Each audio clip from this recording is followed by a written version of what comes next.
to order. Stand and join me in the Pledge of Allegiance.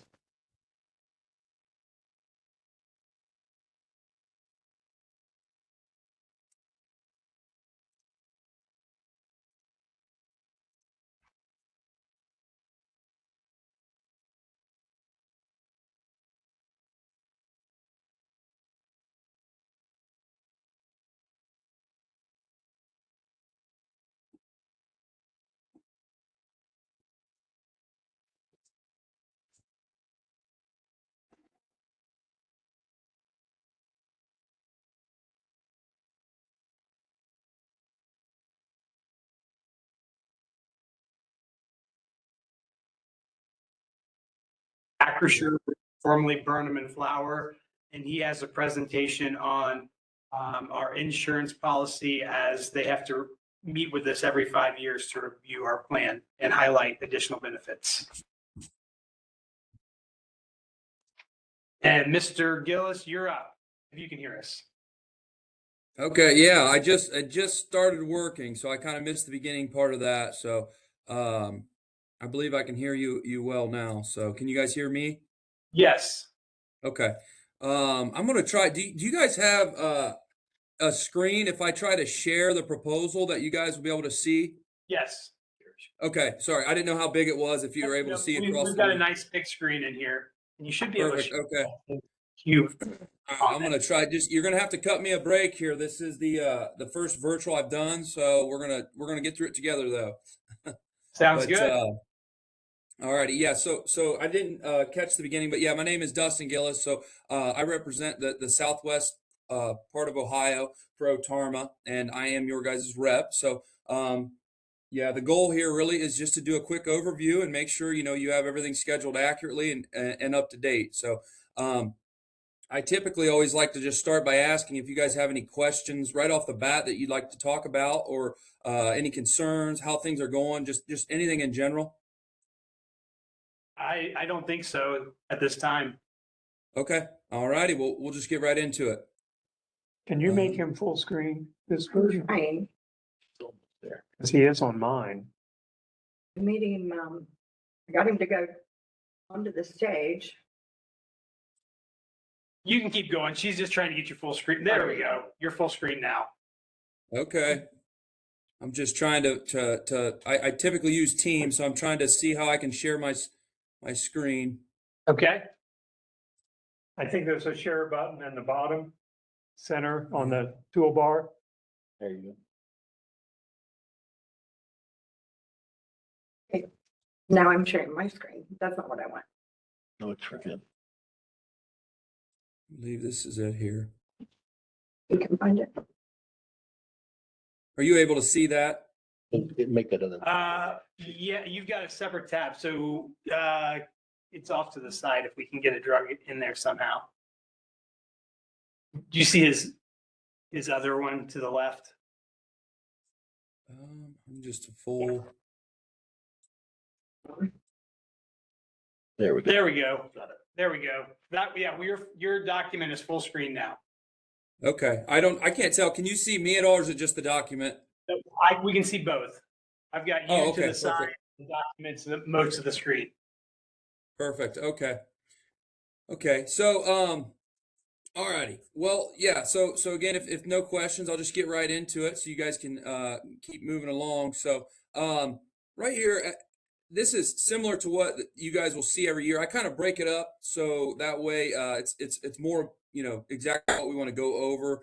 Kind of save a little time here, but at the top of page 2 here. So every proposal you're going to receive this. If you guys ever question who's actually falls under Otarma, there's always going to be this at the top of the page, and it's the broad definition of a member. You can see here, so it's really any member of the governing body, any member or boards or commissions, obviously elected or appointed officials. The big one there is at the bottom, any volunteer or student who performs a service at your request. So a lot of people question that, and that is something that usually comes up, especially in the summertime. You'll get students that need to volunteer. They do fall under Otarma. One thing I will say, that has came up recently that I've been kind of talking about with my members is any contractors or hired help does not fall under OTARMA. Let's say you hire a contractor and they're using your equipment. We will replace the equipment or fix it if it's damaged. We'll represent the township if there is a lawsuit from that. But whatever comes with that contractor, that is on him. So just to clear that up. So below that, the summary of your coverage limits. So you guys have the four major lines of liability. You have your general liability, which are your slip and falls, any type of accident that arises out of your operation. Obviously, so the auto here is your township's auto. One thing I do point out is if you guys use your personal vehicles for official township business, OTARMA will step in excess of your personal with the $3 million limits. They will also, not necessarily for a liability standpoint, but I talk about it while we're here from a physical damage side of things. If you're getting an accident while working for you can submit your deductible and we will reimburse that as well. So something to keep in mind. Obviously, the law enforcement is the law enforcement. One thing I will say for members that ask, I guess my recommendation on liability limits, typically, if you have a fire, I recommend 4 million.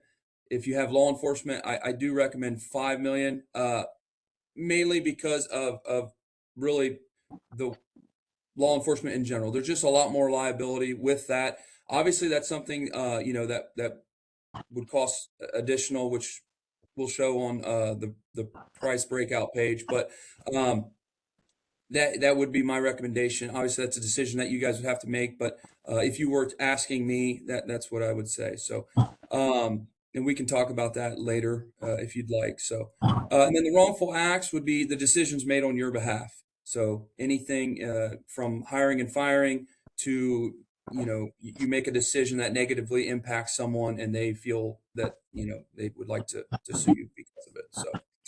So, at the bottom there, no aggregate limit on any major lines of liability. So what that means, if you're not familiar, is you have essentially no cap in liability limits. So you have 3 million for each occurrence with, essentially as many $3 million occurrences a year as needed. Obviously, we all hope for none. So, but we do feel it is a positive knowing that there is never going to be capped when it comes to your liability limits. So, okay.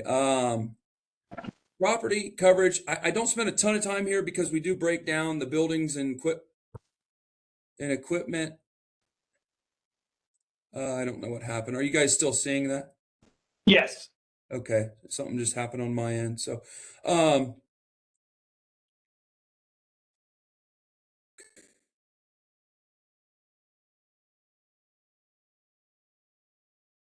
this is going to be all of your property, but we will break them down in a few pages here.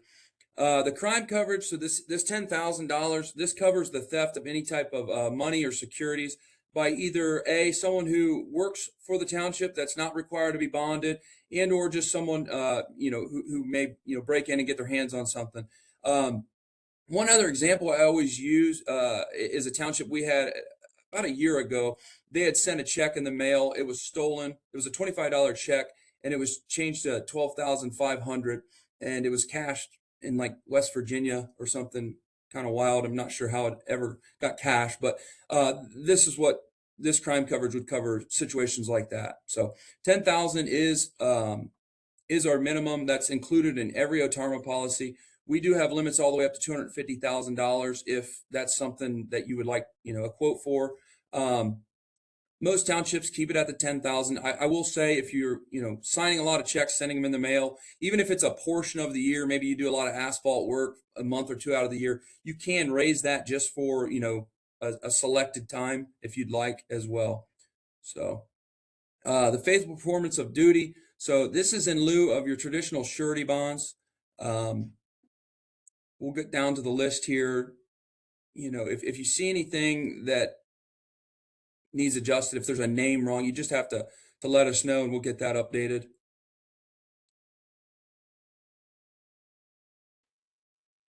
We'll have to get Officer Fairlich on that. Tyler, we just hired a new police officer, an additional position. By the way, this is Marquis Stan talking. His name Okay. is Tyler Parrish, Parrish. If you could let Wendy know to add him under the Okay. Facebook. Yeah, I can. And what was his first name? I got his last name. Tyler. Tyler. Okay. All right.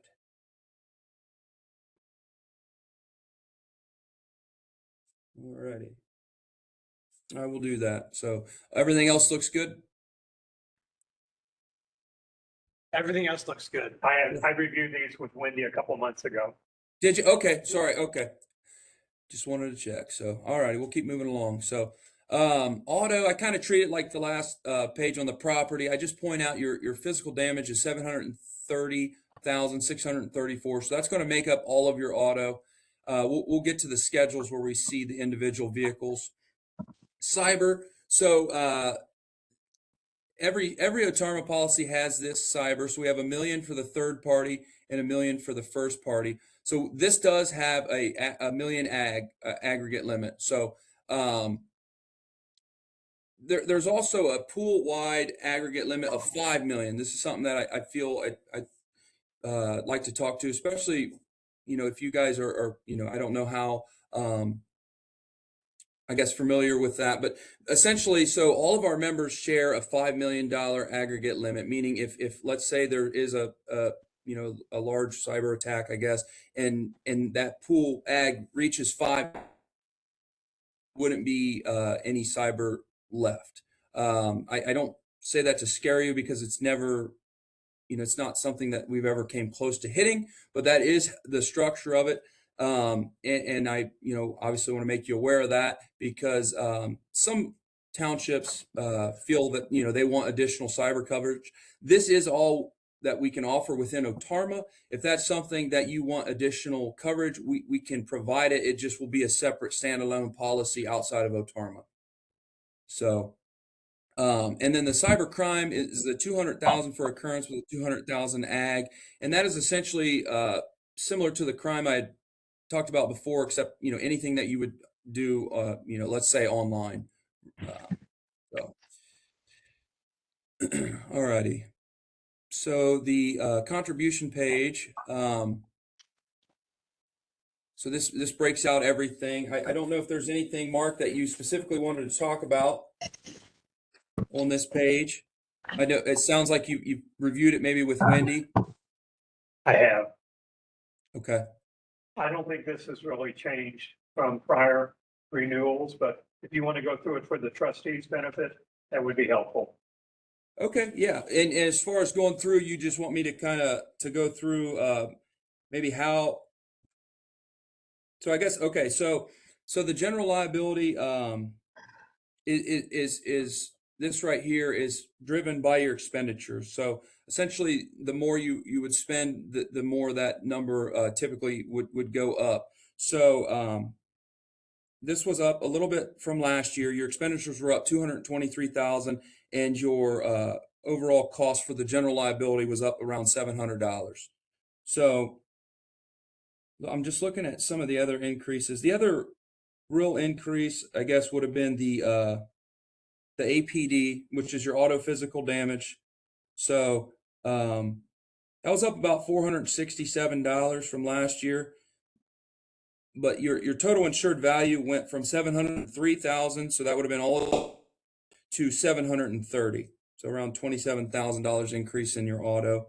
And then the other one would be the property. So it looks like the property was up around $614, but your total insured value, meaning all of your property, went from 2,569,833 to 2,695,439. It increased around $125,606.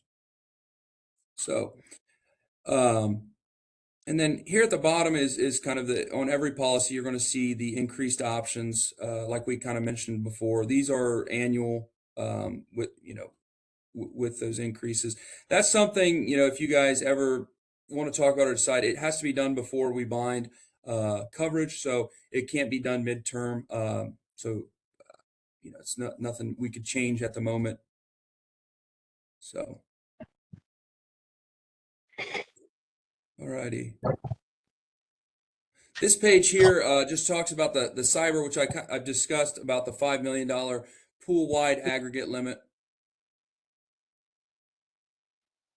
And then now we get into the statement of values. So this is going to be all of your buildings and locations. I highlight what we have them labeled as. That's something that we had got that name from you. So if anything needs corrected on here, feel free to just let me know. So you guys would have had the HCA appraisal done. I believe it was late last year, I believe. okay. Sometime last year. Okay, yeah. Oh, 24? It's been 2 years? Okay, Time gets away. it's flying, right? So you've seen this, Mark. At the time, Okay, so really that the board voted to have those appraisals done, and the goal is so that obviously everything is insured accurate. We don't want it over or underinsured. So that's the goal with the appraisals. We do add inflation. So whatever year these values were added, for you guys, they likely would have been added in 25. So that could be why you're thinking just last year, because you were already renewed by the time this was done in 24. We would have endorsed the values and waived them, so there would have been no charge in 24. We would have just,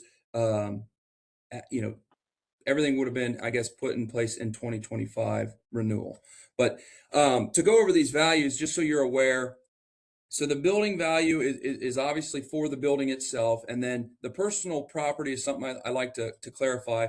So when I define personal property, I say if you take the roof off and you'd flip it upside down and shake the building, everything that would fall out is essentially the personal property. But it's stuff that typically stays in your building. So I say that because your hand tools, chainsaws, weed whackers, those types of items, those are going to, they should be scheduled on a different part of the property schedules that we're going to get to. So when you're thinking of this number, examples will obviously be like your tables, chairs, refrigerator, things like that. So so as far as that value, that's something that you guys, I don't necessarily know what you have. So you just have to let us know if any of these values are too high or too low, and we could adjust them. Oops. So you guys have so far, it looks like everything you have is at the replacement cost, which is good. I don't know how fast I'm going, if you can see these values here.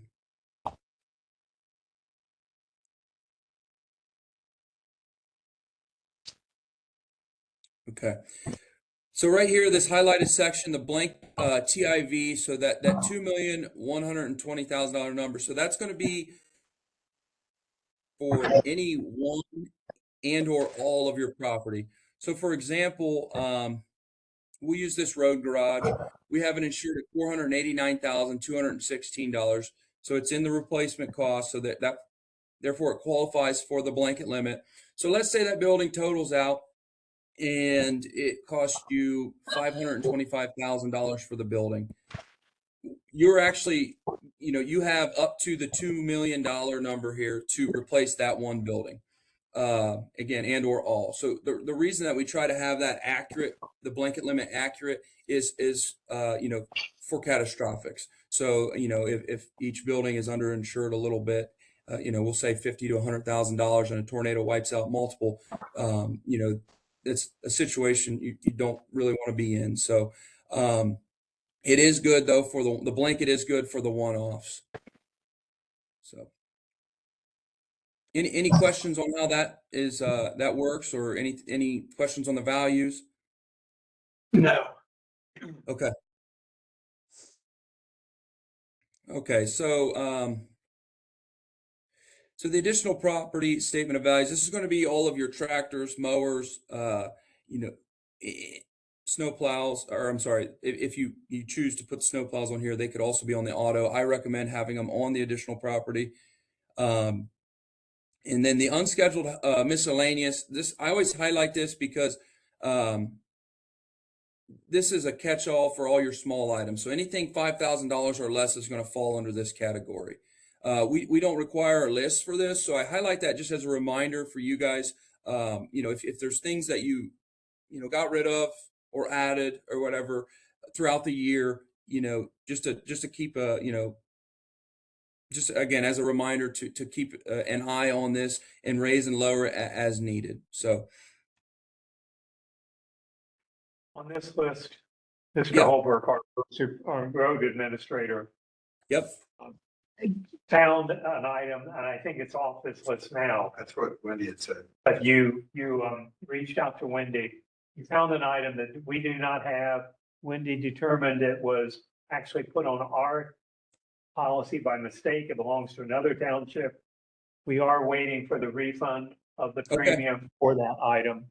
Have not seen that yet. We Okay. also need Let to me- remove that 2006 International if it's still on there. We need to get that on there. Get it off. I was Oh, thinking, the old one, the old one off. The new one Is already on. is already on. So which line item is it? I can't read it from here. It'll be a 2006. well, I don't think you get to the vehicles yet. This is just the, It's in the vehicle. This is tools. this is tools. Okay. Yeah, so the vehicles are going to be on the next page. So this is going to be your tractors and mowers and things like that. So I have a note here to talk to Wendy about that reimbursement. And can you remind me, what was that again? Just It was I think it was a Hitachi skid or mini excavator. mini? Okay. Yeah, and I apologize about that. Yeah, and we'll definitely get It's number those. 13 there. Is it Right. 113? Hyundai mini excavator. Hyundai, yeah. Yeah, 13. 13, okay. Not sure why that's still on there. 2000. Hyundai excavator. Yeah, it's number 13 on this. Okay. Now, was that was this, did you talk to Wendy about that after you received this? Because, Yes. okay, so I'll have to check to see if she endorsed that. This proposal is essentially just for you guys as far as like when it's created. Any changes throughout the year that we endorse, they don't typically go back and edit this until it would be, reflect next renewal. So I apologize, but I will confirm that that we your reimbursement, you guys get that back. So one thing I will talk about while you're on here, so any of these items, so the way this works, I do know that there was one item on here, this John Deere, that was appraised through HCA, that we got this up to the replacement cost value, but all of these here are replacement costs up to the coverage limit. So let's use something a little older. Let's use this 96 tractor. So it's replacement costs up to the 26,426. So the way that used to work, we would take the value that you purchased it for and, add inflation each year. But kind of post-COVID, they decided to make a change with how this works. So you guys now have the option to raise that up to whatever, either all the way up to what a new same like kind and quality tractor would cost you, or something that maybe would better fit you guys. So the reason for that was more, let's say the small townships that have that one big tractor that, like in this case, they might have bought for 26,000. But if they wanted to go buy a new one, they would have to buy, a 2015 or newer, and that value is a lot larger. So they'd rather pay a little more in insurance than out of pocket. We're not requiring you guys to do that. That's just an option that, so you guys are aware of. And it goes the other way. So if things, like an example, a good one would be like drones. If you have drones and the values go down, you just have to let us know, and we'll lower those values as well. So, we never want the value higher than what you can replace it for, because then you're paying for something you'll never receive. So.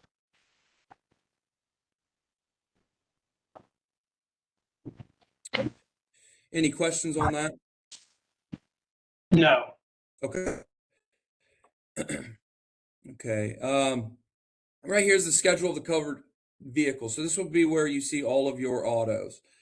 And I know you had mentioned someone had mentioned there was a vehicle that you needed to get added or removed or Well, we don't have, the Crown Vic is gone, right? Yeah, it's been gone. Yeah, item number 1 is gone okay. for years. Item number 2 is, we just sold that last week, so that one will need to come off as well. Okay. And as far as that Crown Vic, was that something, do you know when that was sold, what year? Oh, we can go back and look. I do not know off the top of my head. What year is that? 2010 Crown Vic. Okay. Okay. Well, I will obviously make a note. I'll get those removed, and then I'll look into.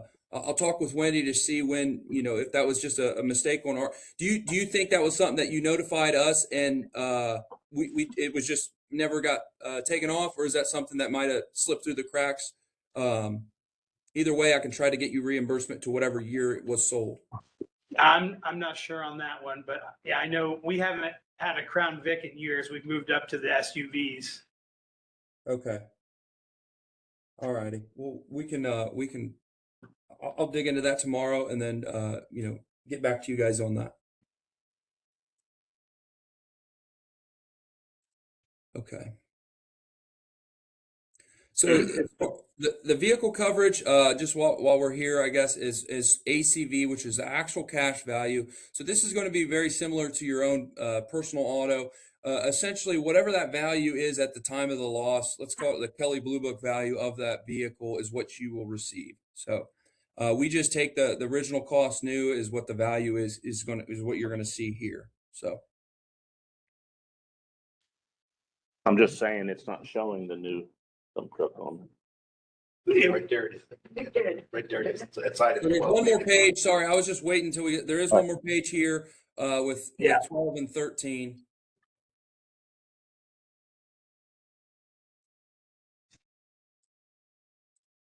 And 13 is the new.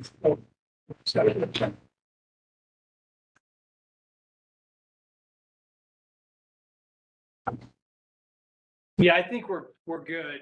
You good? Okay. Yeah. Okay. Okay. And that'd be all of your property schedule. So let's kind of scroll this back. So the Moore grant, I'd assume, hopefully you guys are using this. This is anything safety related. You have up to $1,000. I put a list in here of common examples. It's not limited to these. These are just the most common examples. So certainly take advantage of that. And then with you guys having the law enforcement, you also qualify. You have the $1,000 for the police grant. So You see that, Chief?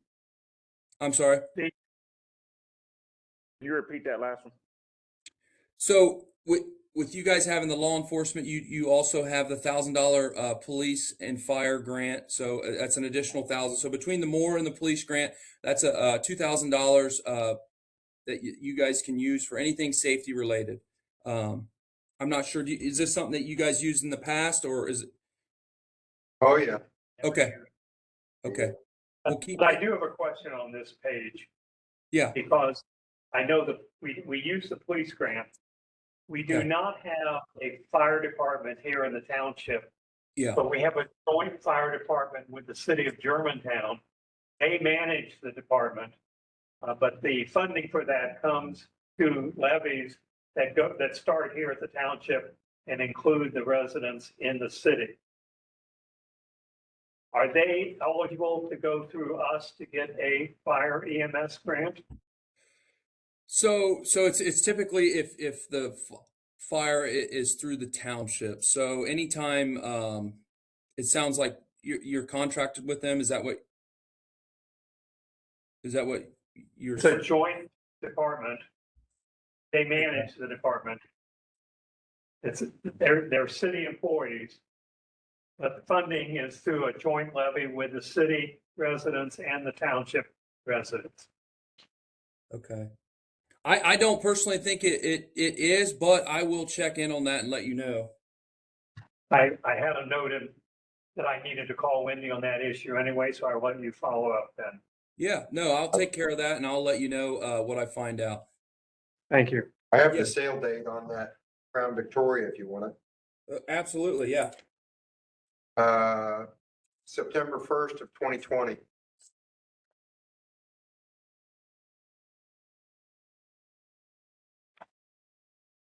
Yeah, that's been a minute. Okay.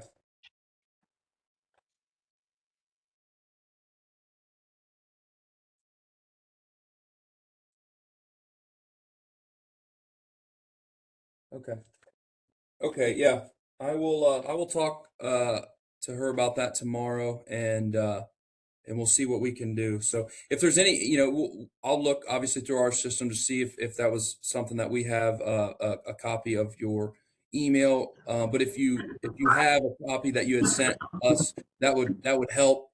Like as far as you sent to remove that vehicle, that would help. If not, I'll see what I can find. So and I will let you know on the fire department grant.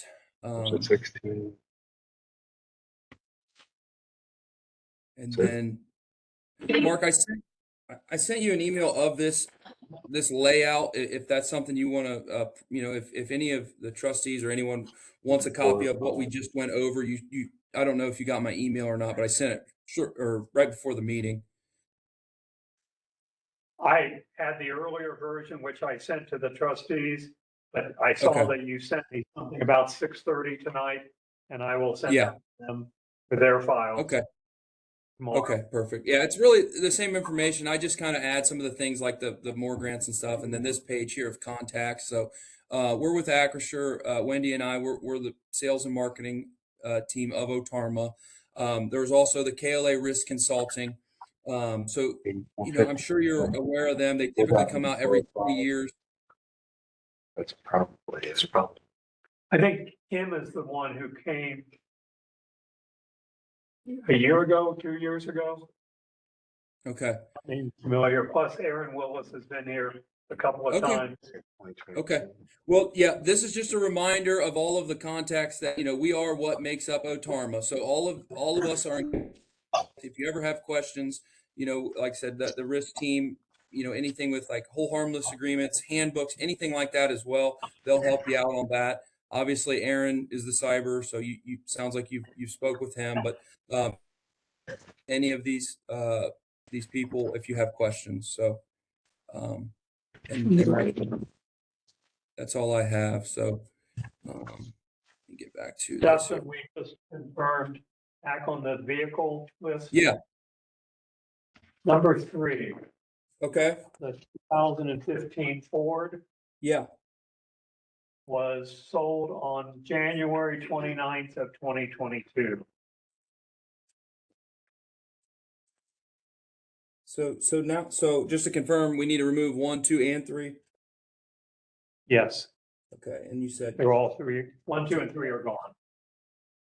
January 9th of 2022. And then the first one was September 1st of 2020. Was that the international? No, that was the, Oh, That was the Crown Vic. oh, the international was last Monday. So Okay. May 1st. Okay. Okay. All righty. Any other corrections on the auto there? I don't believe so. I don't think so. I Okay. think we're accurate. Police chief says we're covered. Okay. You mentioned a few recommendations, some of which we couldn't do now. We have to wait till next renewal. Yeah. Yeah. But it would be not a whole lot of effort. I would appreciate having something in writing with those list of recommendations so that we can talk about this between now and next renewal. Yeah, I can send you an email follow up. I could also put it in, some of these, some of these questions about like the joint fire department, when I respond to that, I can put that in there as well. And I could also make a note in our system, next renewal, when we send out the application to have a note in there. Okay, that'd be great. Thank you. Absolutely. And that's something too, we can talk about. If you choose to go to the liability limits, that's something I can try to go to underwriting on your behalf and try to see if there's anything I can do to try and maybe get some rate relief to better that for you guys as far as from a price perspective. I can't promise really anything, but I'll do what I can. Thank you. Okay. So hopefully that went well. But that's really all I have. I don't know if you have any other questions. No, I think we're good. I appreciate you taking the time to meet with us tonight. No, absolutely. I apologize about the last meeting, but it sounds like you guys got busy and this worked out a little bit better anyway. So Oh yeah, absolutely. It all worked out. So not a Okay. problem at all. perfect. And if you guys, I know we do this, so if you guys want something like this set up to go over every year, every 2 years, I'm happy to do another virtual and/or come out in person, whatever works best for you guys. I don't recall having this done in my 6 years as the fiscal officer. Mr. Keener, our prior fiscal officer, is here. Do you recall these kinds of meetings? I don't have a meeting with the entire board. No. I think it was beneficial. Yeah, I've never been a part of Maybe it. every 3 years or something. Let's think about every couple of years, 2 years, Okay. rather than waiting another 5. Yeah, Because- no, absolutely. And, That's an and really what it example. is. Oop, sorry about that. I was just gonna say, as an example, a few years ago, the trustees did consider raising the coverage limit. At that time, there wasn't a lot of information, so they chose not to do that. You've given Yeah. some information tonight that might now tell them they want to make a different decision. So Yeah. this Yeah, fight together absolutely. is beneficial. So yeah, you guys do not have a local agent, so you would have worked with whoever was the territory manager at that time. And really, we're pretty free range as far as how we manage the territory. So I can't really speak on why there wasn't things before I took over this territory, but moving forward, I'm always happy to do that. Anytime you guys want to. And my information in there, that cell phone number, that's I don't have a work phone. That's my personal number. So even any of you trustees, if you have any questions at all, I mean, you feel free to shoot me a text or a call whenever. So I'm always available.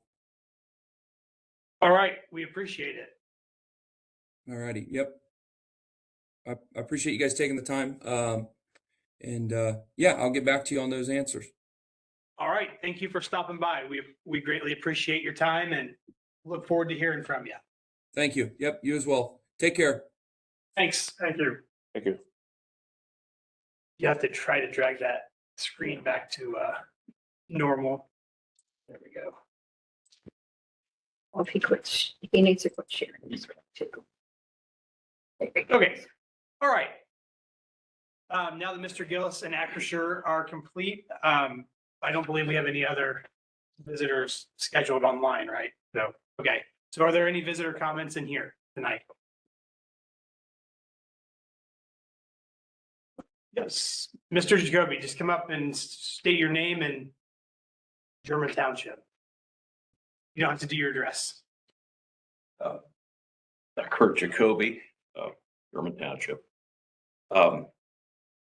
As this is really from the point of the zoning commission. So there are 2 moratoriums in place, I believe.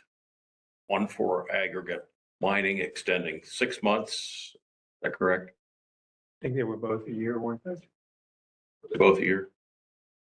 Well, I know the most recent one's a year. I'll look it up while you're talking. Go ahead. Yeah, the one on data centers was for a year. Yes. 12 months, okay. So what I'd like to propose is that there be a formal process where the trustees, send a letter to the zoning commission when a moratorium is, declared, as by resolution. A formal process would begin then at the zoning commission. The ORC, and Dr. Cross, if you have any input on this, appreciate any comments, because I'm not exactly sure of what the formal process it should be. But the ORC either states or implies that work on zoning regulations should be ongoing throughout any moratorium. And a moratorium cannot be extended indefinitely. Right. So I guess that is the thing that I would like to request, that so that we know that we actually are charged with some type of duties to try to pursue zoning regulations. Okay, so we can make sure we get the resolution when, if we do this in the future, to the president of the zoning commission through the zoning administrator. Okay, that's really it. Okay. Yeah, that's not a problem at all. Thank you. All right. I haven't found the answer to your question yet, but it's really a moot question, I guess, at this point. All right. Any other visitor comments tonight? JED update or anything? No JED update tonight. Okay. All right. With that, I will go ahead and move into our regular business, and I will ask Mr. Easton for the fiscal officer's report. And let me turn on my camera.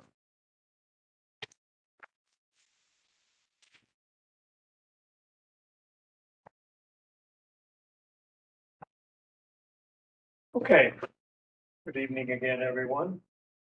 So we'll start out as we always do with the minutes. And those are the minutes from April 13th. Are there any updates? Anybody have any corrections? I'll make a motion to approve the minutes as submitted. Second it. Any discussion? All in favor? Aye. Any opposed? Thank you very much. I've also given you the April financial reports, the fund status at the end of April, the cash summary by fund year-to-date through April 30, the month of April cash summary by fund, the April receipts and the April payments. I know there's really only one item that I want to highlight, and that is receipt number 134 for $1,117,929.42. Less collection and other fees of $35,712.39 from the Montgomery County Auditor, and that is the final settlement on the first half real estate taxes. Now, I have not yet received the state's first half homestead and rollback tax payment, but once I do, I will then pay the city of Germantown their share of the road levy tax collections and 90% of all the other tax collections for the 5 joint levies.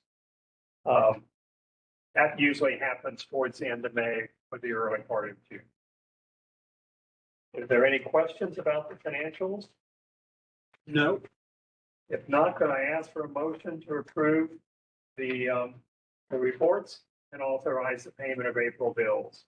I'd like to make a motion to approve the April financial reports and authorize the payment of April bills, warrants 50961 through 50964, and vouchers 289 through 394 for payroll, direct deposit, tax withholdings, and other electronic payments. Thank you. Any discussion? All in favor? Aye. Any opposed? Thank you very much. Every year at this meeting, you trustees pass a resolution that declares May 15th as National Peace Officer Memorial Day. And the week that includes May 15th, which is the week we're in right now, is known as National Police Week. And it honors and celebrates all officers who put others before themselves. I've given you that resolution, which I suggest you read prior to adoption. Do you have the number? Make that number 35. I would like to introduce Resolution 2026-35, a resolution to recognize and show appreciation to all present and former German Township police officers and employees for their contributions and dedication to the betterment of the German Township community. Whereas the Congress and President of the United States have designated May 15th as Peace Officers Memorial Day and the week in which it falls as Police Week. And whereas the members of the German Township Police Department play an essential role in safeguarding the rights and freedoms of the citizens of the unincorporated portion of German Township. And whereas it is important that all citizens know and understand the problems, duties, and responsibilities of their police department, and that members of our police department recognize their duty to serve the people by safeguarding life and property, by protecting them against violence or disorder, and by protecting the innocent against deception, and the weak against oppression or intimidation. Now, therefore, the German Township Board of Trustees, Montgomery County, hereby resolves, Section 1, that the German Township Board of Trustees will commemorate the sacrifice of America's peace officers by recognizing May 15th in German Township, Montgomery County, Ohio, as Peace Officers Memorial Day in accordance with Resolution 96-24, and fly the township flag at half-staff in their honor on that day. Section 2, the German Township Board of Trustees thank and recognize the hard work and commitment of the employees of the German Township Police Department and their continued effort to serve this community with integrity, dedication, and honor. Is there a second to the resolution? Second. Any discussion? Hearing none, I will call the roll. Mr. Stubbs? Yes. Mr. Rowland? Yes. Mr. Potter? Yes. Thank you very much. Resolution 2026-35 is adopted. Thank you, officers. We'll get a copy, official copy that you can put in the file. I'd just like to add that our police officers and police department in general do a fantastic job. Community, being a part of the community, a great example is last weekend at Shred Day. And all the people that came in and all the officers that were here and willing to work and to help the residents out, whether the residents or not, didn't matter. But the way that you guys streamlined that and how efficient it was, it just shows the community how much that our officers care, because I think almost all of them were here. And even the one that was working stayed for a little bit before he went home to get to bed, to get back here for work that night. So I definitely appreciate you and your department, and every single one of your officers does a fantastic job. Sure. Thank you. I appreciate you guys.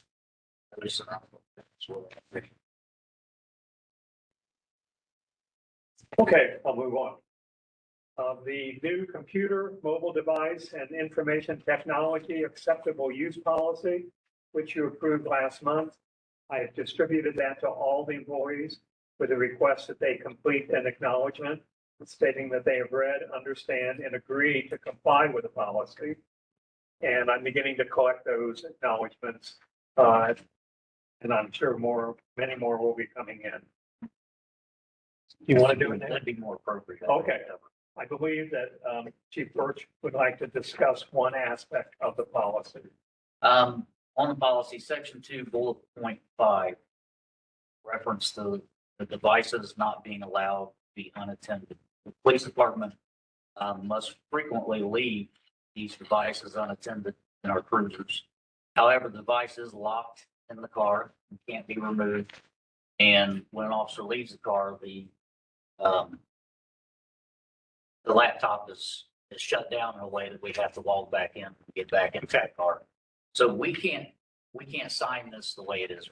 Okay. So we know that we have to leave the NDTs unattended. Yeah. So if we could make some, If it's in a locked vehicle, are we still considering that unattended? I would say it's, Okay. I mean, it is unattended from, Yeah, but it is locked. I can make an adjustment to it, and then I'll get you a police. We'll just take that section out, Okay. and then will that be satisfactory? Yeah, that would be fine. That's the Just only for the problem. police employees, I think you want to probably keep the section in, and then but just, modify it. okay, And I think one way to modify it would be that For the Yeah. police department, they can stay in the vehicle. I think except when that they're out makes, for that makes repair. sense to me. I think that makes sense. Unsecured and unattended. Yeah. Swap those two. Okay, not a problem. Thank you. Do you want to make that change tonight and approve it, or do you want to wait till next month? No, I think we can go ahead and prove it tonight, can't we? Okay. Motion? Resolution. We adopted it as a resolution, but I think we could probably use a motion to correct it. So what language do you want to then, Really, it's just changing one word, isn't it? We're gonna change it to unsecured instead of Unattended. so Leaving. unsecured. avoid leaving devices unattended in vehicles or public locations? So we're gonna change it to unsecured. That would be good. And I asked Mark about that today. Yeah, Yeah. because when I leave work, if I take my laptop home so I can do trash bills or whatever, if I make a stop at the bank or if I make a stop at the post office, I have to leave it in the car and lock it up, but it's unattended. So I asked about that today too. So. And it's password protected. So unsecured. And Mrs. Burton goes to the post office or the bank. Carrying her laptop in to those buildings makes no sense as long as she locks the car. But now at home, if she had it overnight, yes, it should not be left in the vehicle. Oh, it's not. Okay, could I have a motion to adjust section 2 to change the word unattended to unsecured? I'll make the motion. Second, I'll second it. any discussion? All in favor? Aye. Any opposed? Thank you very much. Just for the public, there's no personal information on our MVTs that anyone could access. These are strictly MVTs that are used to dispatch us through dispatch, so there's no personal information. Yep. People mind breath. But thanks for bringing that to our attention and getting it taken care of. I will rewrite this and For send it out again, the everybody. meeting. Yeah, I'll send it to everybody. Those who have signed it will then realize there's a change, but they've already signed, so that's fine.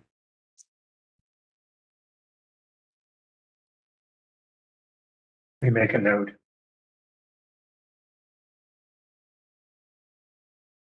Okay. Moving on, following a introductory virtual meeting that we held with the Ohio Cyber Range Institute on April 29th. Cyber training for all employees through Ohio Persistent Cyber Improvement. Quite a name, and that began on April 30th. All of our employees have until August 14th to complete their required training. Seven different courses are offered. Each employee has been assigned to one of 4 categories depending on their job responsibilities. Each category is required to complete some of the 7 courses. No one is required to complete all 7 of them. My category has 4 courses estimated to take me 5 to 7 hours to complete. Understand that Mr. Holbrook, as well as Scott Hamilton, only were required to do 1 course, which was about an hour and a half, 2 hours, something like that. Not sure what each of you have on your list, but everybody is different. Well, I put it in, so the 4 of us elected officials are all at executive or administrator, however it termed it. And then I think the rest of everybody else should have the same. I'm pretty sure.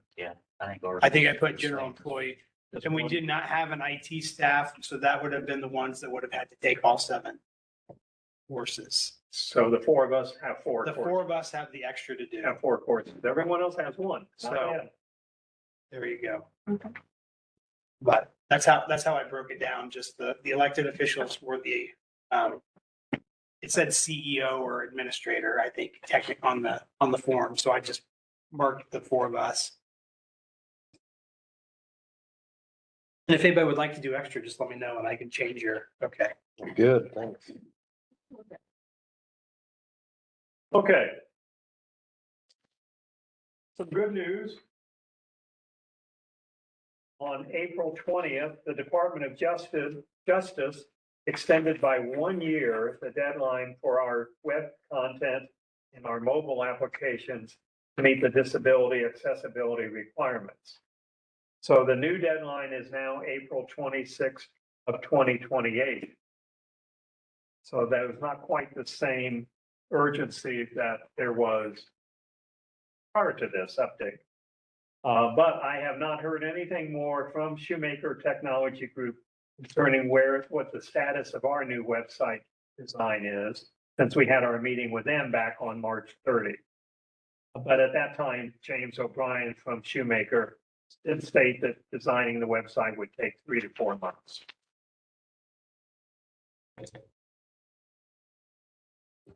Seems like we always have to talk about levies. And that's really because so many of our levies have a max of 5 years. The 1 mil senior center levy expires in 2027. Townships allowed to place the renewal of this levy on the ballot 3 different times. One is this November, and the next May and November of 2027. So as you think about when you would like to place this renewal on the ballot, also I want you to remember that we have 2 levies that expire in 2028.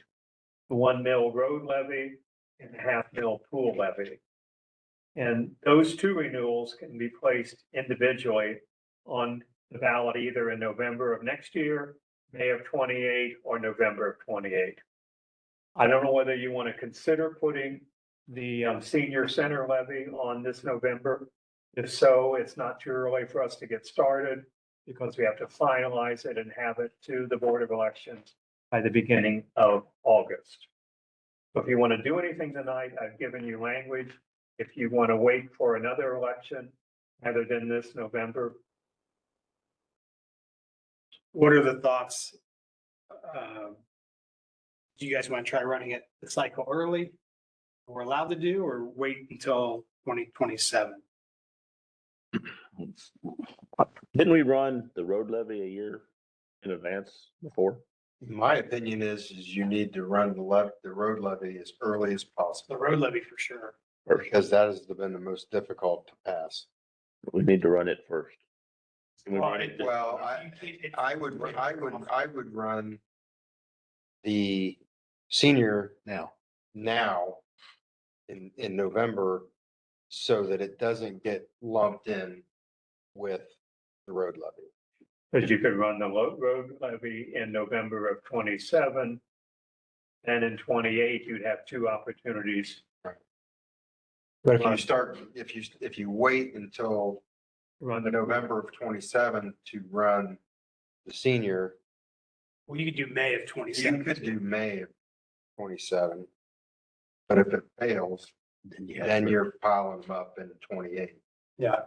So I would run it early, just A, it gives you more opportunities, and B, it gets them away from one another. And it doesn't hurt to go ahead tonight and get the process started, even if we decide to go a different route. So Well, if you change the election you want to use, whatever we do tonight has to be redone. right, well, I just meant if we At start this level. tonight, we can get it on for the You November. can get it on for November of this year. So I guess I'll introduce resolution 2026-36, a resolution requesting that the Montgomery County Auditor's Office certify the German Township the total current tax valuation of German Township, incorporated and unincorporated areas, and the dollar amount of revenue that would be generated by a senior center levy, a 1 mil renewal for a 5-year period of time beginning tax year 2027, with the first half collection in 2028, provide funding for providing or maintaining senior citizen services or facilities as authorized in the ORC section 5705.19Y, to be voted on in the November 3rd, 2026 general election ballot. Second that. Any discussion of the resolution? I'll call the roll. Mr. Stubbs? Yes. Mr. Rowland? Yes. Mr. Potter? Yes. Thank you very much. Resolution 2026-36 is adopted. On behalf of the Ohioans to Protect Public Services, the Ohio Township Association has requested that townships throughout Ohio adopt a resolution proposing the elimination of all property taxes in Ohio. And if you're interested in doing that, I've given you a template that was provided to us by the OTA. And we'll just make a few little minor adjustments to that, but if you decide to go on, it's number 37. I'm not interested in that. interested in it either.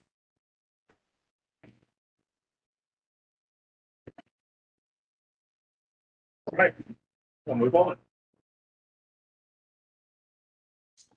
That's a rabbit hole we can go down another time, but the elimination of all property taxes in Ohio, I think that's poorly worded on their part.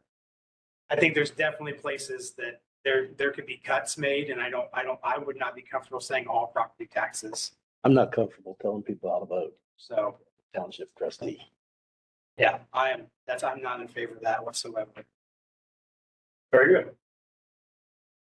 Okay, back in 2023 in June, the trustees at that time, which Mr. Stubbs and Mr. Potter were two of the three, they preliminarily agreed to pledge $1,000 toward a joint America 250 celebration in Germantown and German Township. In addition, both the city and the Historical Society at that time each pledged to also contribute $1,000 each. A formal celebration committee was never formed, but however, events are coming together for celebrations both on the 4th of July and on August 2nd at the Historical Society's Founders Day event.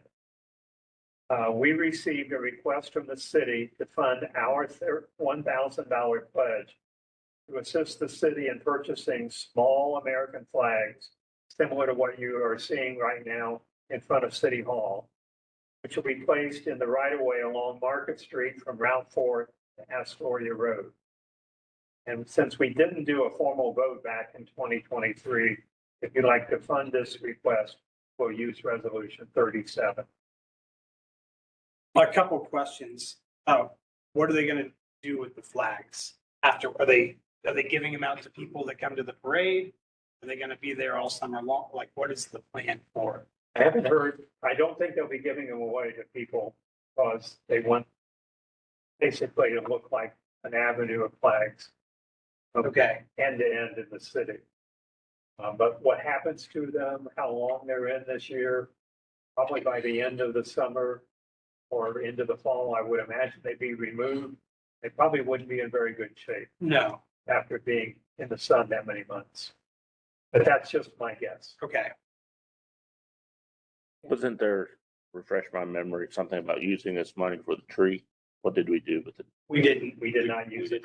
No, that was funded 100% Just through our, through donations. Yep. I remember us talking about it. Yep, we did briefly. I don't know. I just kind of think that if we're going to do something, I have something with the America 250 Ohio or our German Township logo that we could give out to people. $1,000 for flags. That's fine. Is that 3,000? It would be better part of 3,000. I haven't. And don't they heard the put them exact up? price. Don't they put them up in downtown anyway?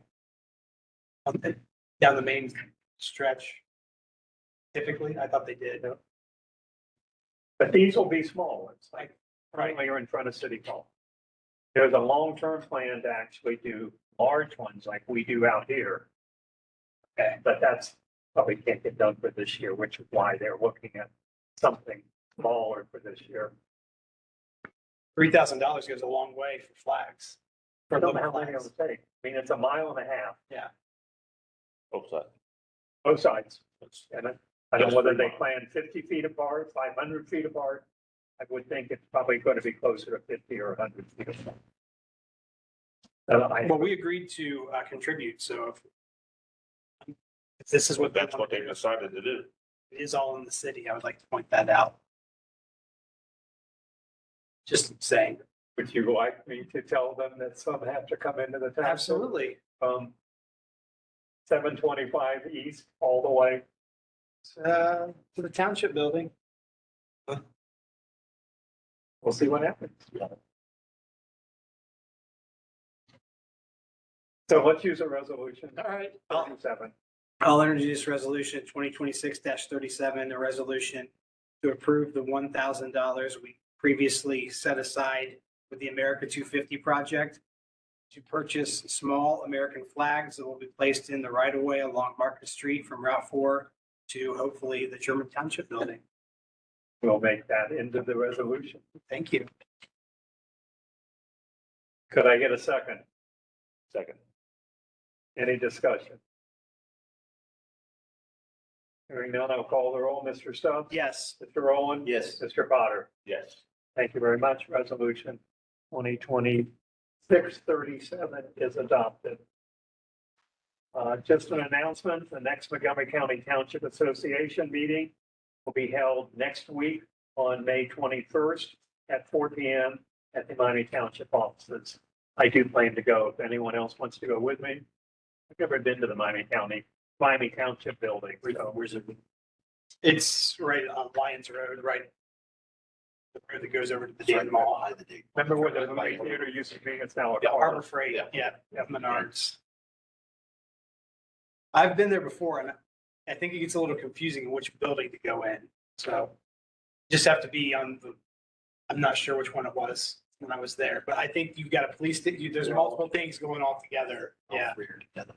I would imagine Erica Vogel, the president, will be sending out some more details about the meeting. But I haven't seen an agenda or anything yet. I think that's all I have. Thank you. All right, thank you for your report. With that, we will move on to the police report and Chief Birch. Okay, last month, officers cautiously and efficiently using German Township property taxes drove 8,137 miles protecting the township. We answered 135 dispatches. We closed 131 cases, formed 17 follow-ups. We had 0 arrests, and we performed 574 business checks, 135 vacant or vacation house requests, and 1,448 occupied house checks. We had 3 crashes, 53 traffic stops, and wrote 29 citations. One example of working efficiently is since ARC, Animal Resource Center, has trouble responding to stray dog complaints, where we used to collect stray dogs, put them in our kennel out back, and wait for them a day or so would elapse. ARC would typically come and pick those dogs up. That doesn't happen anymore. So we moved our dog kennel from out back into the first garage bay, where we're now using that as a locked, large found property or evidence storage area, which is a requirement for evidence. So we started doing that last week, working out well. The annual German Township Police Shred Day and medication drop off went very well. It was, last Saturday. We took in 5,200 pounds of paper and 17.5 pounds of pills, medication. What were the numbers again? 5,240 pounds of paper and 17.61 pounds of. Thanks, you. Is that increasing each year? You don't remember? It's down a little bit from last year. We took in about 6,800 pounds of paper last year. And I think it just depends on, some people will bring in mass amounts every 5 years or something like that. So, yeah. So this was a lower yield. I want to thank Jake for coming out and lending a hand. He stayed the whole time and I appreciate that. And a reminder to the public, Shred Day is held annually here at the Township Building. The first Saturday every month. Put that out there for people to be reminded. Sean and I met with the Ohio Collaborative Director, Ed Berkhammer, last month for a couple of hours, at which time the German Township Police Department was accepted into the Ohio Collaborative Accreditation process. This process may take up to a year, but we're well on our way to the plan that I had set out when I became chief, becoming accredited by Ohio. So, we received 3 additional grants this past month. Another OCJS Attorney General Body Armor Grant for Tyler Parrish, our new officer's body armor, for $1,147.12. We had already received $9,500 late last year for that, for all of our officers, but we figured why not try again for the new vest for Tyler, and we were awarded that grant. So pretty happy about that.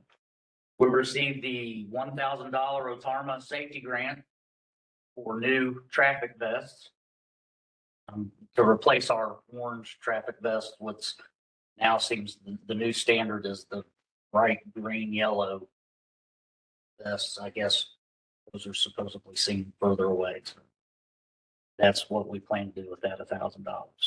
And then finally, the Ohio Collaborative Accreditation Assistance Grant for evidence and property room EV computer and scanning tracking system for $5,000.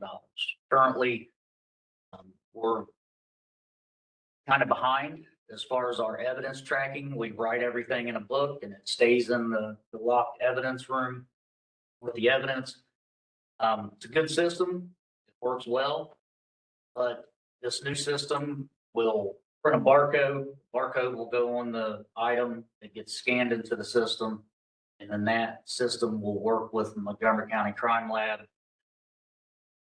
That way it's scanned no matter where it goes in the process. So that was $5,000 to add that. It's something that we've always wanted to do, but we didn't have that extra money to be able to do something like that. So we were awarded that grant, and that's going to be very, very, very helpful.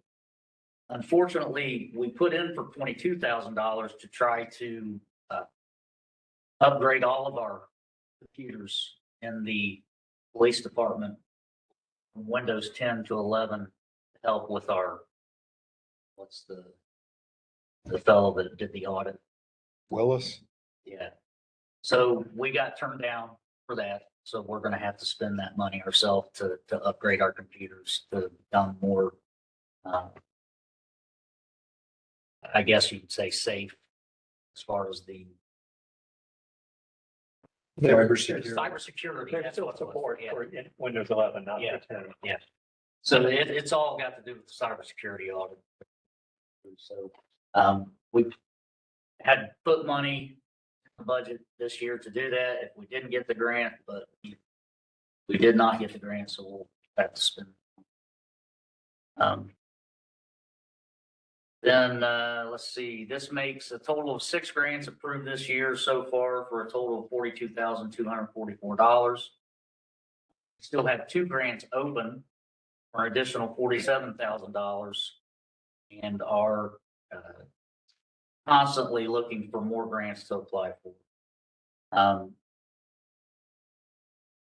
The 2 that are currently open is the OCJS Iron Grant for ballistic shields and pepper ball delivery systems, and SHSP EMA grant for flock cameras near the Valley View K-12 building, and to upgrade the cruiser MTDs that would communicate with those flock cameras, as well as the Valley View cameras that are in the school currently, so we could actually see the cameras that there's over 100 cameras in the school. We could actually see those cameras from our MDTs if we're able to get that grant forward with that. So we're looking for that, trying hard to save the township money along the way. And then the last thing I have is the executive session request. And that we'll do that at the end.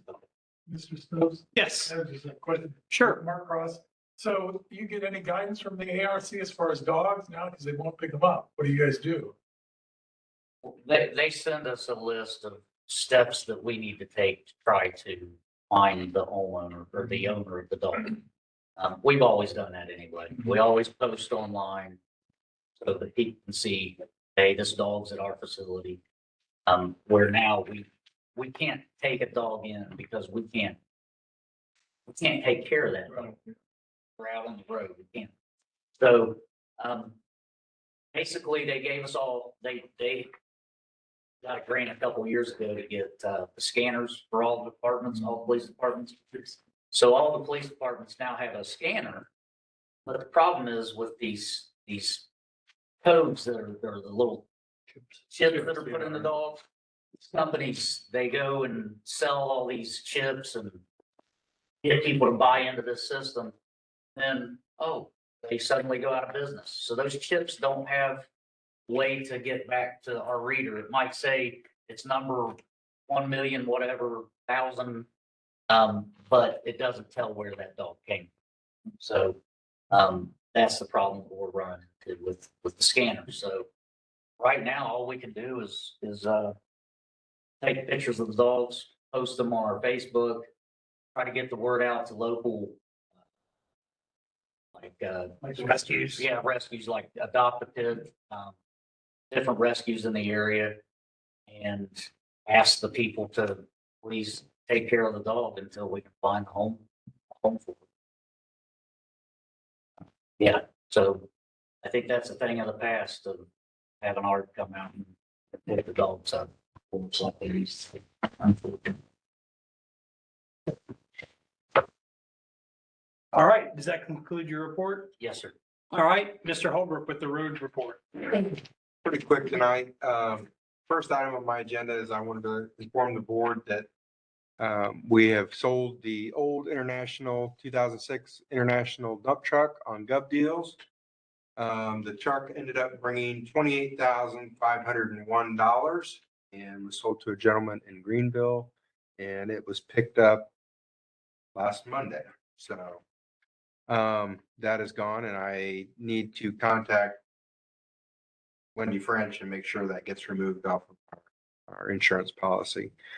The second item, disregard. I was mistaken, was thinking that opening was tonight. It's actually next month. So we will schedule that for that bid opening for next month meeting. The only other thing to let you know about is the board approved spending the money out of the general fund to repair the culvert on Friend Road with Mr. John Longworth. And he's going to be doing that work this Wednesday. So hopefully we won't have any issues. Did have to rent some equipment from Arts Rental. We got to pump the water that flows through the pipe around it for a couple days until that sets up. So other than that, that's all I have. All right, thank you. Before we move on, Mr. Holbrook, I was looking at some payments today. I've never paid Glen Hill with the upfitting. Mhm. Never seen an invoice. Mm-hmm. Okay. You're not holding one, obviously. Okay.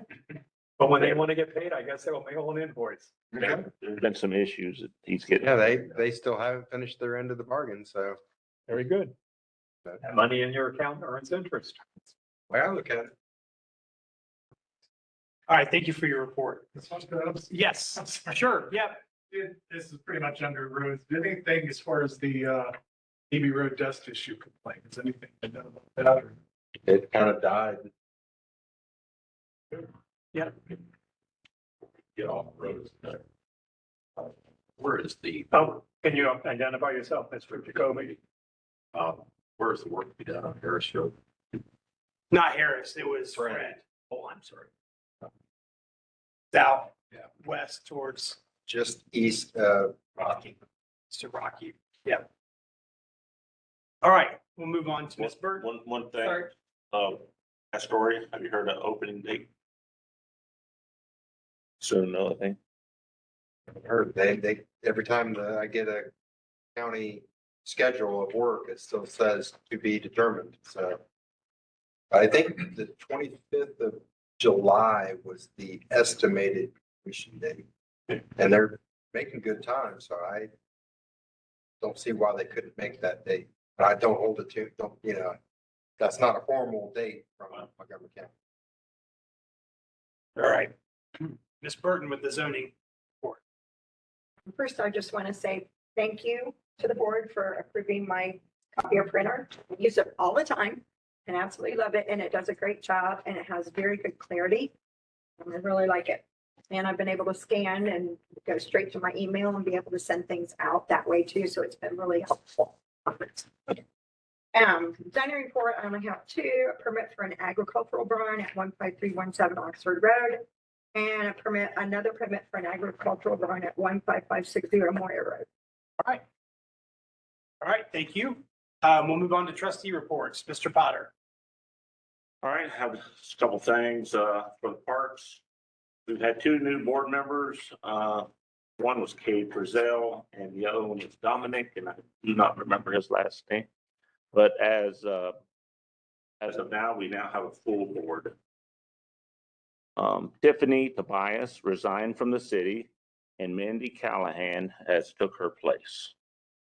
I'm trying to get some information on a couple of projects that the city talked about last fall. They took about 8 acres of farmland from the farmer so that they could expand parking lots and soccer fields on the Weber side. I haven't heard anything about it since. I asked about that at the park board, but Ben or Mindy have not heard anything about it this spring. So I've got questions in about that. They're asking a Dubs company to be the grand marshals for the 4th of July parade since they are celebrating their 90th year business this year.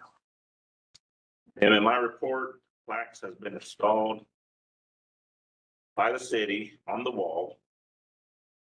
We acquired 2 metal eagles from the late 1800s to replace the concrete eagles that had been vandalized, hoping to have those installed by Memorial Day. The pool report, everything is coming into place except for the slide. I tried to get an update from Will Parsons, but he is out. His wife having a new baby. But the last time I talked to him, still waiting on the state to give them their permit. They have all the information, waiting on the state. That concludes my report. All right, thank you, Mr. Potter. Mr. Rowland. Okay, I attended the Germantown Council meeting on Monday, May 4th. They announced that the second Center Street Market of the season will be held on Saturday, May 30th from 9 a.m. to 1 p.m. And then on Thursday, April 16th, I spoke with Matt Leeser of the Ohio Department of Natural Resources regarding the SRM industrial mining permit A2203-02. The permit's still under review by the Ohio Department of Natural Resources, and we would receive a copy to review, and they would attend the meeting, the next trustee meeting after they had that copy to us. Okay. Is that all? All right, thank you. I have just a few things tonight. I'll start with my cemetery update. Just wanted to announce that a couple weeks ago, the Liberty Elm tree that we have been working towards arrived and has been planted.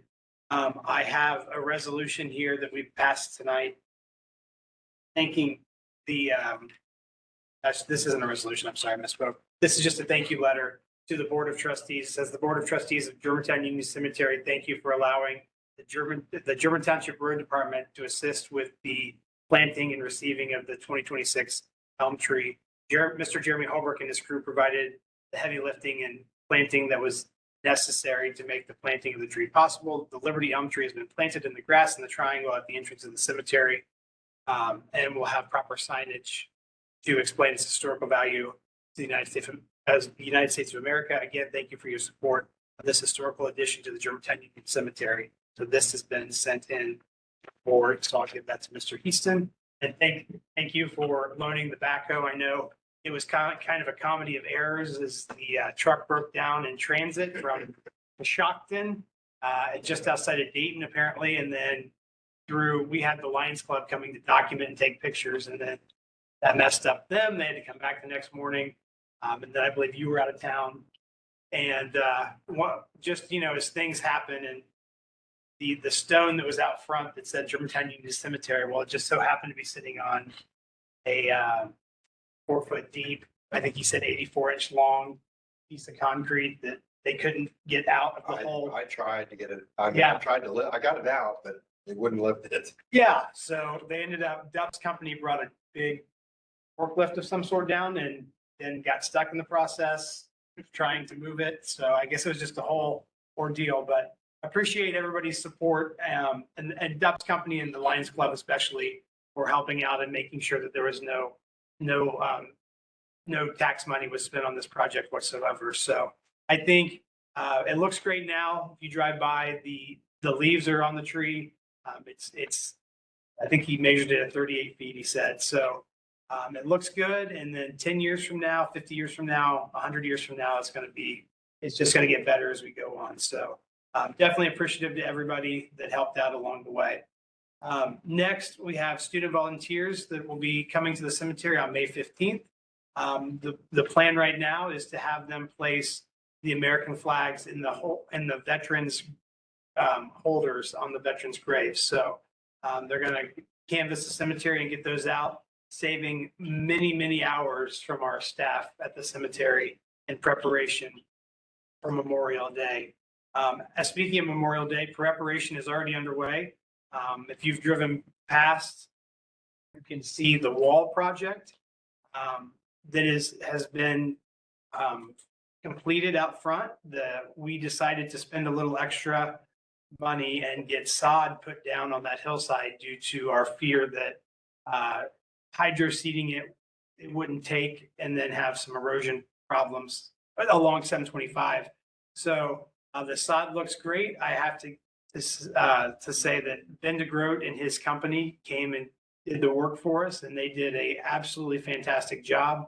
It looks amazing. I walked out front tonight, and Keith and his staff have kept it watered and done what they needed to do. But what Ben was able to do and his company is amazing. It looks so much better coming from town, driving in through there. The wall's been gone, and they mentioned tonight at the meeting, Bob Rohrback had found minutes from 1992, I believe he said, where the board was discussing how poor of shape the wall is along the road and that something needed to be done about it. So I guess 30 some odd years later, we finally get it taken care of. But this has been a problem for a very long time, and super happy how it all worked out. Our original quote when we started this process and we didn't really know what we were doing, we had a company come in and they had pitched us at replacing the wall with some formed concrete blocks, and they gave us an estimate of $50,000.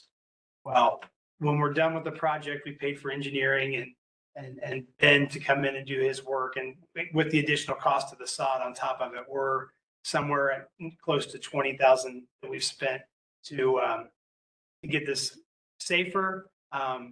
The sidewalk's no longer there, and it looks a whole heck of a lot better. So we saved money from our original quote, and we probably, being able to grade that hillside made it look better and take care of some other problems along the way. So very proud of Keith and the job that he's done down there.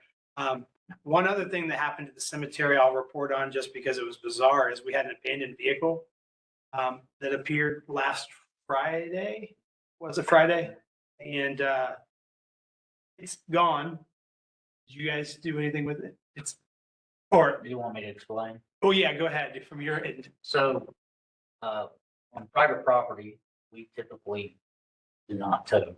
According to the ORC, it's the property owner's responsibility.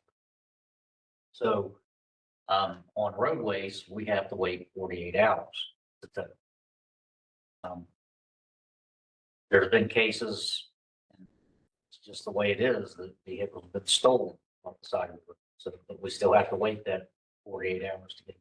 So we contacted Sandy's and tried to see what we could do with this. And Sandy said that being the property that the cemetery is being somewhat private, but it's actually not private. They could, Government entity. yeah, they could put up towing signs. Sandy's would supply the towing signs, and then if they have those up down there in a couple conspicuous locations, then Sandy's would come out in 24 hours and tow. So that's what's, Okay, we weren't aware that Sandy's towed. Keith just said it was gone and he didn't think Sandy's had ever towed it. I believe Sandy's. Sandy's did tow it. Yeah, I Okay, well, believe that so. solves that mystery. Yeah. But the car was registered in Akron, it sounds like, and they had parked on top of the cemetery's rake that they dragged to level off the ground. It was parked on top of that. So thank you for your support in that and Yeah. helping out with Keith and trying to figure out what to do. But yeah, we didn't know where it went. Keith didn't know tonight. He wanted me to ask and see if you knew. Because Are the signs up down? the signs are up and the truck disappeared, but he didn't think that Sandy's came and got it. That's, Sandy's told me, once they got those signs up, they would come Okay. down. Okay. So the truck was definitely way away from home if it was from Akron. So, We did search the woods. Yeah. To make sure that someone wasn't in the woods. yeah, just very suspicious. So thank you for your, Anybody in the trunk? In the bed of the truck. Oh, it's a It was a truck. truck. Yeah, there was plenty of stuff in the bed of the truck. There could have been a dead body. Yeah. Okay, with that, I don't think I have anything else from the cemetery, but the cemetery is looking great. Keith does a great job as we're preparing for Memorial Day. He's had a whole lot of projects. One of them is my fault. Two of them are my fault with the wall and the tree. But he always goes above and beyond. He does a great job. The cemetery looks amazing. And I know the weather has it's been cool, so the grass hasn't taken off yet. But they're doing a great job. And to complete the tree planting, and he planted 8 more trees this week too, throughout the cemetery that people have donated over the years that hadn't gotten done yet. So he's gotten those taken care of. But it's going to look good. We're going to move the sign. It says Germantown Union Cemetery. We're going to turn it the other way and pour a footer so you can see it from both sides of the road as you come into town. It's going to be in front of the tree, towards the road from the tree. So I think the changes we've made are for the better, and I think it's looking pretty good down there. I will move on to my next item, which is the WRCG, which is our trash contract. So this past week, I met with the WRCG, which was Perry Township, Jackson Township.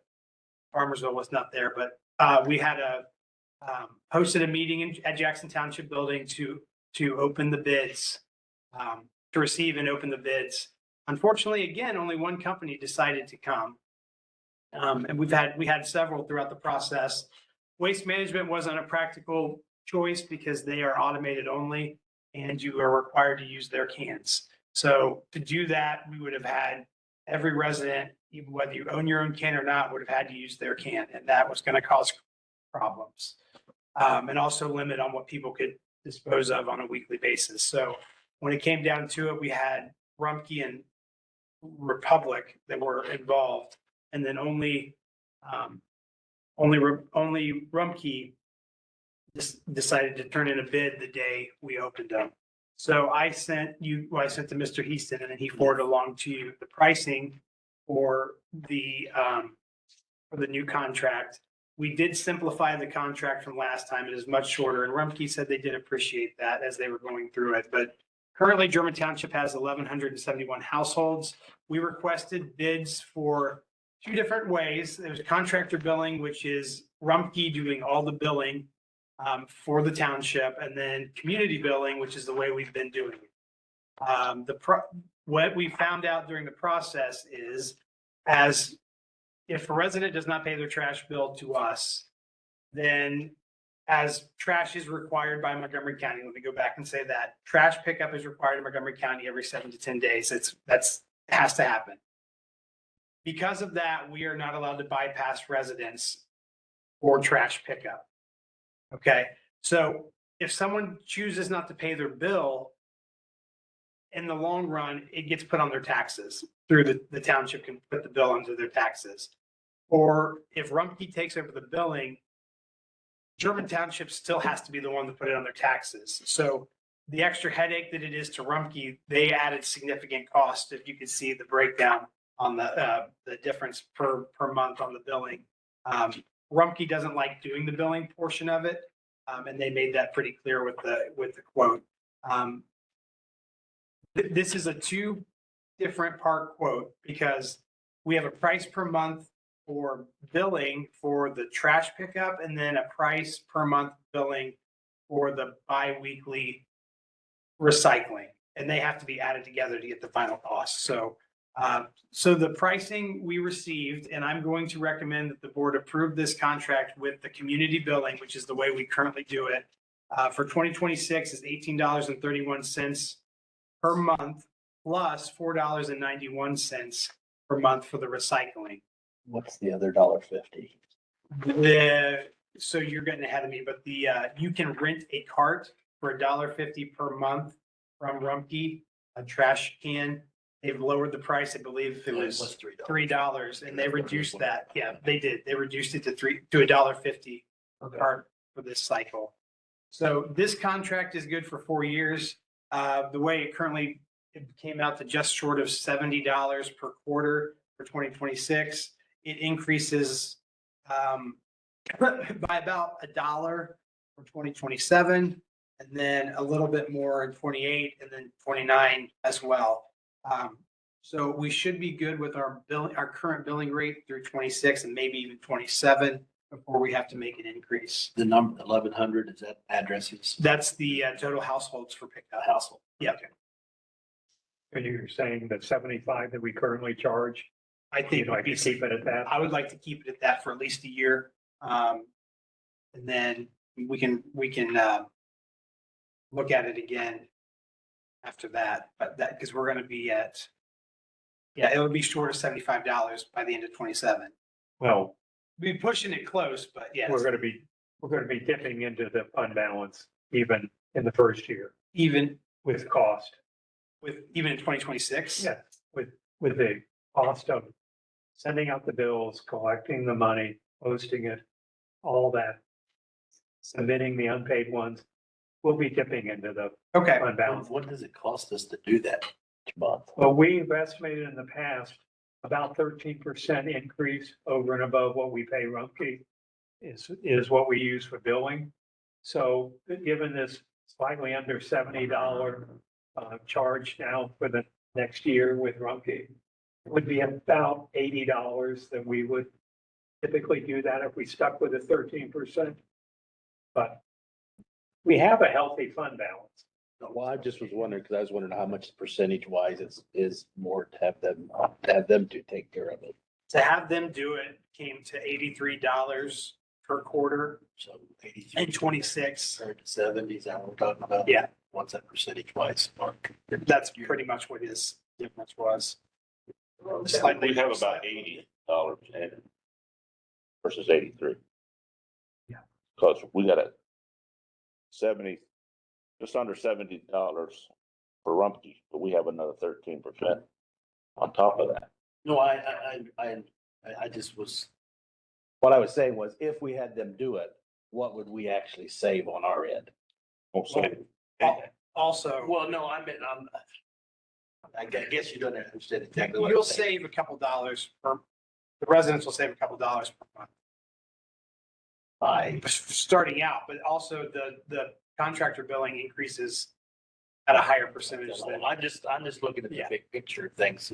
I mean, Janet already has a lot of stuff to do. And, yeah. If we did the 13% add-on, instead of keeping it at 75, we'd probably be bumping it to 80, starting in October. The fact that we don't do that probably means $5 per customer will come out of the fund balance. Because we're not billing that extra $5. When was the last time we had a price increase? 2 years ago, I don't No, know. last year. Last year. It was, but we did it over the course. we did two of We did like a 3 or 4 year plan where we had it. We knew what was coming, so we went ahead and did the step up. Yeah, there was two things done last year. I think you were at 60 when I started, maybe. It went Was- to Was trying to think. It was Okay. 50, it's It's $57 Yes, for for 57 forever. for a very, very And then it low. went to 60 something and 70 something. I think it went to 69 and then it went to 75. That's what I think. So we're at 75 right now. Which is 25 a month. Yes.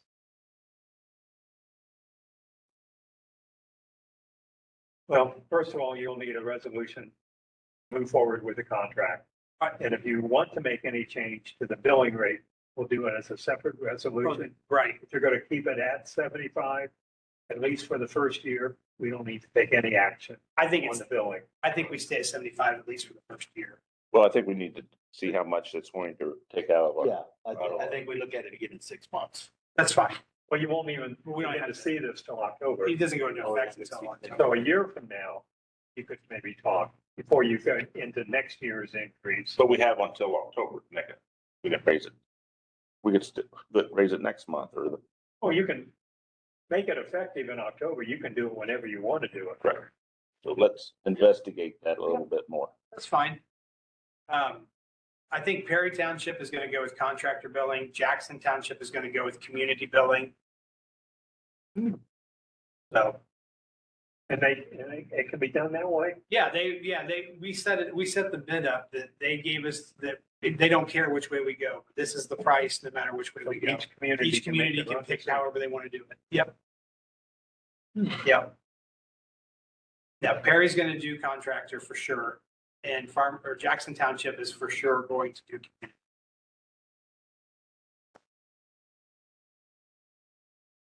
Is everybody comfortable with the community billing part of it? I'm just wondering if the contractor billing allows you to make automatic payments and stuff. You know, we can't do that with what we've got set up with stuff. Yeah, it's just, How many? it's the added cost that. How many people do we have to deal with putting on their taxes? I looked at the number today and that also depends on what number you use. In the past, we've been using anybody that has a balance over $150. But since our prices have went up, you know, if you look $75, that's only two missed payments. And then they've got $12, you know, $6 each time for late payments. So I was going to talk to Jake and you guys about if we want to raise that to maybe 175. So that way we're only billing people that are 175 or more, taking it to their taxes. And I was also going to ask about when I send out the next bill, if we could put something on there saying, please check your balance, you know, so that you know that you're underneath the 175 or something. I heard people complain because lots of people don't go pick up their certified letters, even though they should. And, you know, they get their bills every month if they're paying them, and if they're not, then, you know, of course, they're not. But some people don't even realize they owe that much. Right. So, but I would like to see that raised from 150 to 175. Today, when I looked at 150, there were 230 people that were over $150. We'll still have to deal with that. Well, no matter what happens, we still have to. I know we'd have to do it. How would we deal with that though, if Rumpke was? Rumpke has to send it to us and then we have to do the same thing that we've achieved. So we would just follow up on the ones that they did, that they. Rumpke's going to bill us and we're going to have to pay Rumpke. And And then we're going to have to try to go get their money. But it would only be on the ones that did. Well, 275 of them. No, what, I know that. I said we. So in essence, that would still work, that our trash department would we be have to doing. do. But that's, Although it would mainly be once a but year. we say we had like 1,100 households. You're like saying 200. I've been trying to educate people when they call in and having them put their email and phone number on their account on my computer. So that way they can go in and actually pay it themselves. And if they go in and pay it themselves, it does charge to, you know, an amount, like if it's 75, it charges $265. But if they go in and pay it themselves, then they're not sending me a check or having to go through their bank or anything like that. So I've been trying to educate people to do that. And another thing that if we could get emails for everybody, you know, you could eventually go to where you could send an email for a bill instead of sending Yeah, that's not gonna happen. out those. Got an 85-year-old dad, that's never gonna happen. I know.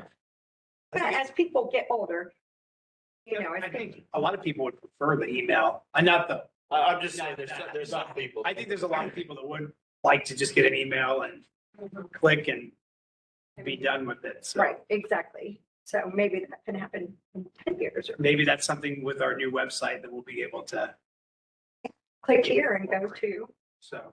pay your bill. I think we should still do community myself.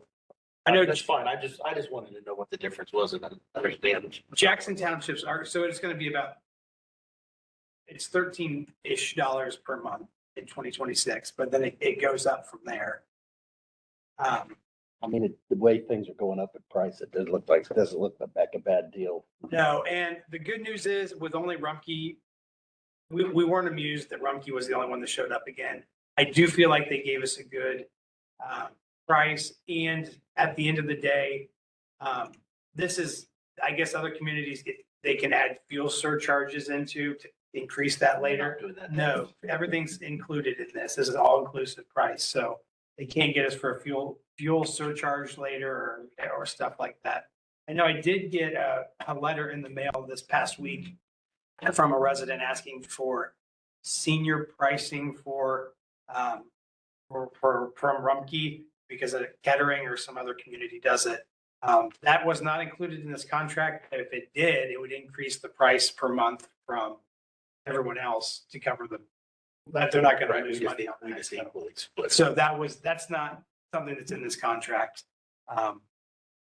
But I think, well, but I was just gonna say, for the people that call in and they're asking for assistance, I send them a fund letter that they can fill out with their income, and it will tell us, and we can reduce their billing prices if they Okay. fall into the guidelines. So if you Okay. get anything like that again, sure. that might be something you can offer. Okay, perfect.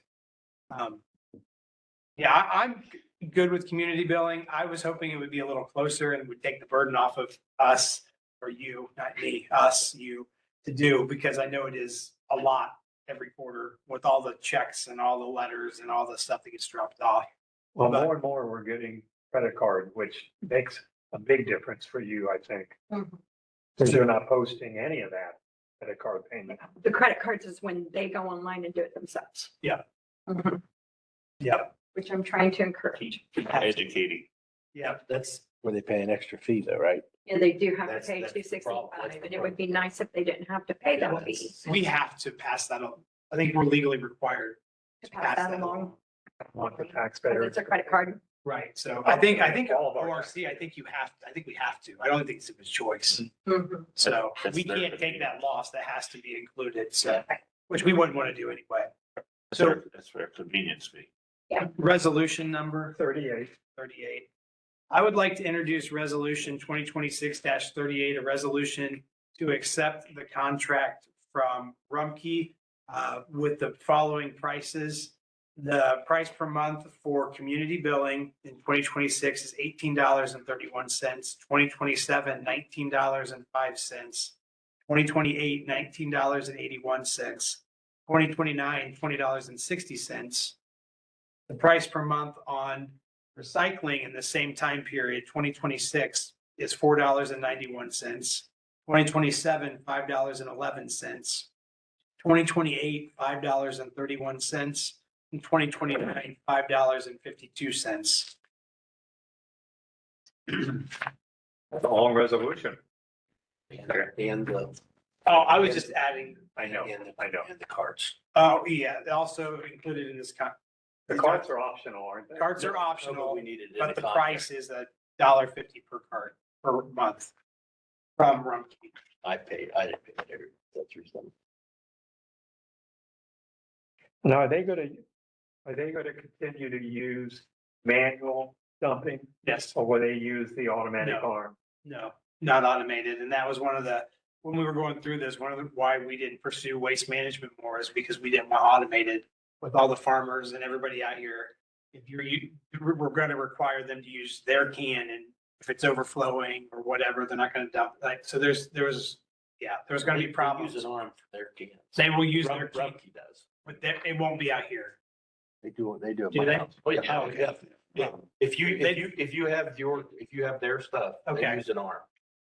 Because Rumpke started using the arm in Germantown Yes. within the city limits. If you Okay. rent that cart for Okay. $1.50. Of course, I don't rent the cart, so That's they fine. have to get. I live down a half-mile lane. That's why they and- lowered the price. And if I don't have a cart, I ended up picking mine up the next morning because it's spread out all over the place because animals have tore into it and stuff. So Now, the $1.50 rental, they take care, we don't take care of Yes. any of that. what, yeah, It's not included in any of no, ours. so it's directly to Ralph. Mhm. Yeah, but I just wanted it in this contract so that they don't. Okay, we have a resolution. Do we have a second? I second it. Thank you. Any discussion of the resolution? I'll call the roll. Mr. Stubbs? Yes. Mr. Rowland? Yes. Mr. Potter? Yes. Resolution 2026-38 is adopted. A lot of time and effort went into that, so I'd like to thank Ryan Hodson from Jackson Township, Boyd Warner from Perry Township, Kirsten Knight from her law firm, and then Kristen Hamaker from Jackson Township for going above and beyond to make sure we were able to get all this stuff taken care of. Thank you to you too, Mr. Sutton. That's a lot of work. It was a lot, but we got it done. We got it simplified. So I think going forward, the contract we used is simplified from before. And I think Rumpke liked it, and it's just going to make it easier, I think, going forward. So. Yep. That concludes my report. So I would like to ask for an executive session under ORC section 121. Hold on. 121.2G. I think that's it. But let me just confirm. It says G. 22G, 122G. compensation of a public employee. Can I get a second to the motion? Second. I think this is when we do, I have to do a roll call. Mr. Stubbs? Yes. Mr. Rowland? Yes. Mr. Potter? Yes. We're in executive I'm session. hitting resume. So we're set. Okay, it is 9:02. I'd like to make a motion to return to regular session. Second. All in favor? Aye. Any opposed? Okay, resolution 39. I would like to introduce resolution 2026-39, a resolution to increase Shauna Close's salary by $1 per hour, effective May 1st, 2026. Can I have a second? Second. Any discussion? Shauna goes above and beyond, and comparatively in the area, she is on the low end of the pay scale. I think she does a great job for us, and I think that this will help show our appreciation. It's well deserved. We're lucky to have her. Any other discussion? If not, I'll call the roll. Mr. Stubbs? Yes. Mr. Rowland? Yes. Mr. Potter? Yes. Resolution, thank you. Resolution 2026-39 is adopted. With that, that concludes the regular business. There's no more visitor comments, so I'd like to make a motion to adjourn at 9:03. Second that. All in favor? Aye. Nobody opposed, right? No. Thank you. We're adjourned.